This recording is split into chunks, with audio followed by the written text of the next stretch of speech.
이번 정부에서는요, 연금 개혁을 위해서 기초연금 부분은 대상자를 줄이고 줄여진 대상자에 대해서 지급 금액은 늘리자는 그러한 방안을 추진하고 있다. 네, 이런 말씀을 드렸는데요. 그러나 국회에 우리가 발의된 이 확대 법안은 벌써 23개가 되어 있습니다. 그렇기 때문에 결국 이 민주당과 이 국민의힘과 민주당의 서로 새 대결이 나서지는 그런 모양새인데요. 오늘은 여기에 대한 분석을 하겠습니다.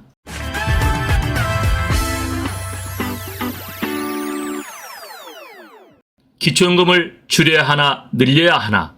네, 기초연금은 현재 435만 명을 대상으로 2014년도에 시행이 됐었고요. 그때 당시 예산은 약 7조 정도가 들어갔습니다. 그런데 이것이 벌써 올해는 637만 명 대상으로 예산이 22조, 약 3배 정도가 늘어났던 거는 여러분들 잘 알고 계시죠.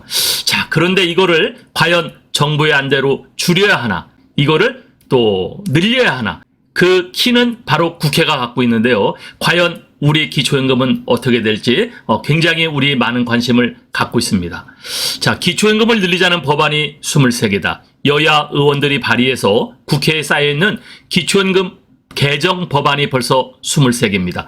65세 이상 소득 하위 70%에게 매달 최대 30만 원 주는 이 기초연금 재정 부담도 되지만 하나같이 더 늘리자는 그러한 의견은요, 주로 노후소득을 보장해줘야 된다. 네, 그런 의견이 지배적이었는데요.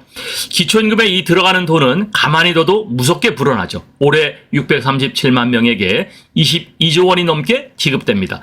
2014년에 시작된 이 기초연금은요, 당시 435만 명에게 약 7조 원 정도가 들어갔는데요. 이 들어가는 예산은 2030년에는 약 40조 원쯤이 필요하고요. 또 2014년 도입할 때 월 20만 원이었던 게 2018년 25만 원, 2년 전부터는 30만 원, 그리고 40만 원을 또 대선 공약을 윤석열 대통령이 했었죠. 자, 그렇기 때문에 계속해서 이 기초연금에 대한 이 재정 부담이 늘어나고 또 여기에 유입되는 베이비 부머들이 상당히 많다. 이런 이야기들이 지금 되고 있는데요. 자, 그러나 이 개정안의 23개는 이 지방자치단체에 부담을 주지 말고 중앙정부가 100% 떠안고서 65세 이상 모두에게 지급하자라는 그러한 안이 대부분이었습니다. 네, 그런데요, 우리가 자꾸 이 베이비 부머들이 65세 이상 평균 60만 명에서 70만 명 정도가 들어오고 있거든요. 왜냐하면은 우리가 55년생부터 64년생까지를 이 베이비 부머 일대라고 이렇게 이야기를 하는데요. 네, 그런데요, 오른쪽 표에 보면은요, 우리나라 출생 인구와 사망 인구를 제가 이 비교한 자료를 여기 올려놨는데, 요것은 바로 이어서 여러분에게 자세하게 영상으로 보여드릴 건데요. 이 베이비 부머의 인구가 결국 우리가 10년, 15년 후에는요, 인구가 오히려 줄어든다는 것을 우리가 이야기를 하고 있는 거거든요. 왜냐하면은 우리 평균 수명이 현재 83세 정도 됩니다. 그러니까 결국 우리가 많은 인원이 65세로 들어왔지만, 그러나 어느 정도 기간이 지나면은 결국 그 사망자가 오히려 출생자보다 많기 때문에 우리가 벌써 2019년도부터 인구가 줄고 있잖아요. 이거를 무작정 기초연금 지급 대상이 늘고 지급 이 재원이 많아진다라고만 볼 것이 아니라 일정 기간만 가져가도 된다라는 저는 그러한 제 어떤 주장을 갖고 있는데요. 먼저 여러분들 우리나라의 이 출생과 사망 그리고 자연 증가되는 그러한 인구 추이를 보시겠습니다.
네, 기초임금 줄여야 하나 늘려야 하나. 조금 전에 우리가 이 그래프, 인구 변화 그래프를 본 것처럼요. 많이 들어오지만 또 많이 이제는 사망을 하는 시기가 있기 때문에 자, 그러면은 과연 어떻게 해야 될까요?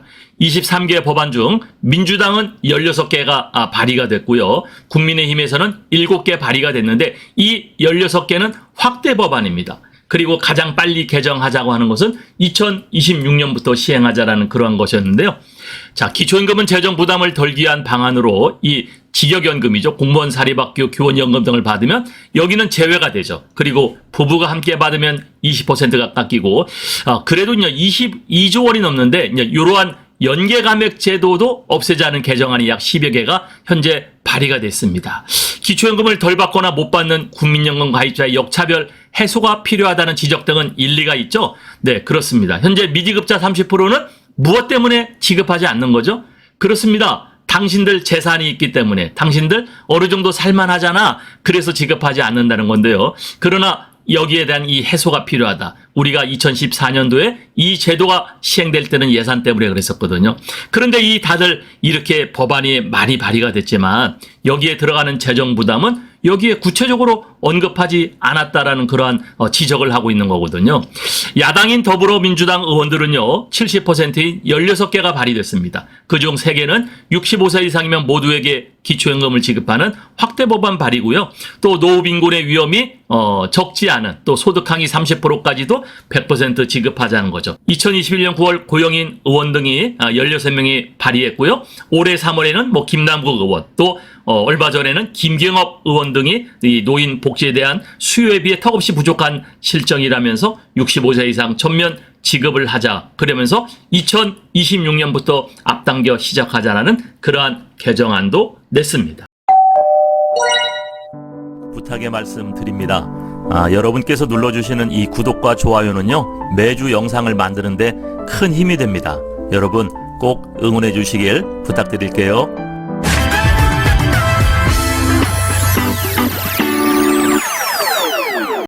자, 그러면 기초연금을 줄이자는 의견도 팽팽하고요. 늘리자는 의견도 팽팽합니다.